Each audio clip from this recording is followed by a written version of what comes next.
तुम्हें अंदाजा है मुलाजिम के बेटे से मोहब्बत कर बैठी हो, इसका नतीजा जानती हो? जो लोग पैदाइशी तौर पे नाबीना होते हैं वो ठीक नहीं हो सकते। मेरी डॉक्टर रिकार्डो से बात हुई है, वो बहुत बड़े स्पेशलिस्ट हैं, उनकी अपॉइंटमेंट तक मिलना बहुत मुश्किल होता है। सोचो जरा, तुम अगर प्रेग्नेंट हो जाओ। आप मजाक कर रही हैं? मतलब तुम ये कह रहे हो कि देखने लगेगी मरीना? डॉक्टर रिकार्डो इस मुल्क के सबसे बेहतरीन आई स्पेशलिस्ट हैं। मैं दुआ करूंगी कि वो बच्ची जल्दी से ठीक हो जाए। मैं जब तक तुम्हें देख नहीं लेता ना, तब तक कोई दवा मुझ पर असर नहीं करती। तुम मेरी बात को नहीं समझ रहे हो। मुझे लगता है कि हम एक दूसरे के लिए परफेक्ट नहीं है। क्या वाकई हम एक दूसरे से प्यार करते हैं? नहीं है मुझे तुमसे प्यार। पिछले दिनों असल में बहुत कुछ हुआ है, तो मुझे लगा कि कहीं ऐसा कुछ नहीं, फिक्र मत करें।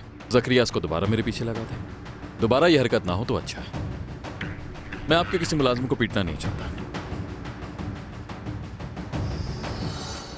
कैसे समझूं